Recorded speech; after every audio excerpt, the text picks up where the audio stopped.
The future of inland navigation in 10 years from now consists, from my point of view, of three main points.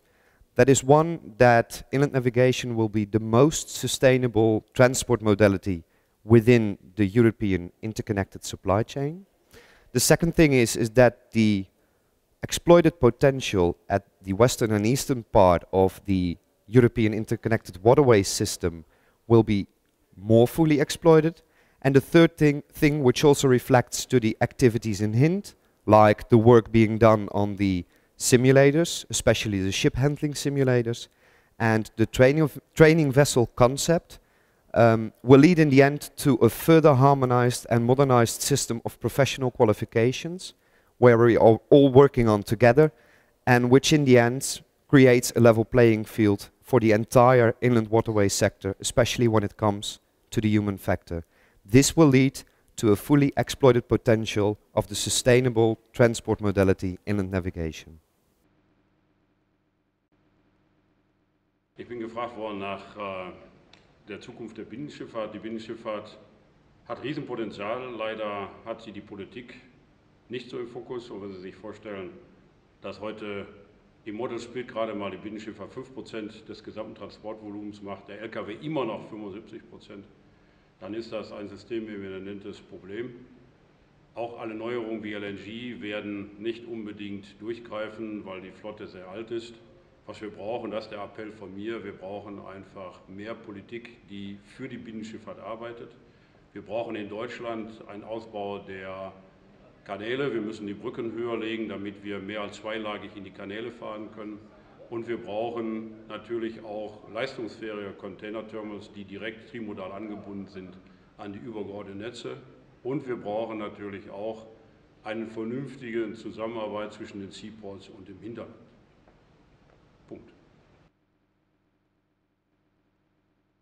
Die Vorteile der Binnenwasserstraße Donau sind relativ klar.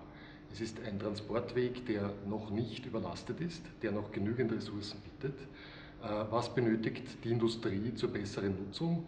Ganz sicher mal 2,5 Meter Abladetiefe, das heißt eine durchgehende Instandhaltung auf der Donau in allen Ländern, auch in Ungarn, auch in Bayern, auch donauabwärts vom Kraftwerk Freudenau in Österreich. Wir brauchen ganz dringend hervorragende Infrastruktur, was die Häfen angeht. Ich glaube, da hat Österreich seine Hausaufgaben wirklich gut gemacht. Wir haben da Kräne, Infrastruktur, Quaykanten, die in Ordnung sind, die den Kundenansprüchen voll und ganz genügen. Und wir brauchen ein verstärktes Augenmerk auf sogenannte River Information Systems, sprich mehr Elektronik, mehr Computer, mehr Vernetzung, mehr Daten, um eine intelligente Nutzung der Donau zu ermöglichen. Die Europäische Union hat das erkannt, fördert auch die Binnenwasserstraße über ihre transeuropäischen Netze. Der Hafen Wien als ein wesentlicher Netzknoten in den transeuropäischen Netzen hat hier eine Förderung zugesprochen bekommen, zum Beispiel von 5,4 Millionen Euro. Der Hafen Wien wird das auch nutzen und ich denke, dass das ein wesentliches Beispiel auch darstellt für die gute Nutzung der Binnenwasserstraße, die vor allem für Schwergut, für Schüttgut, für Massengut eine immer höhere Bedeutung gewinnen wird. Die Hindernisse in Österreich betreffend Binnenschifffahrt sind folgende.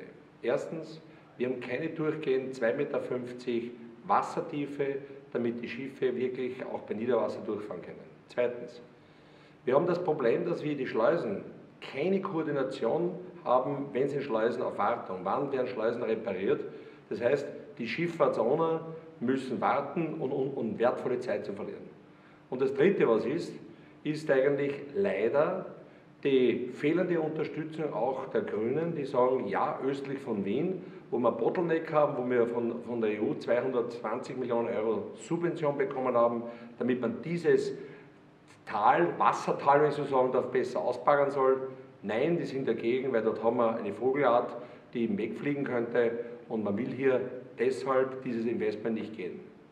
Da meine ich, den Model Split, 70% der Gütertransporte Straße, 20% Schiene und 8% der Binnenschiff werden wir nur dann verbessern, wenn auch hier mal hart durchgegriffen wird und sagt, ja, wir wollen, dass das Binnenwasserweg ausgebaut wird, damit man den Wachstum des Güteraustauschs zwischen West- und Osteuropa künftig erfolgreich auch über den Wasserweg abwickeln können.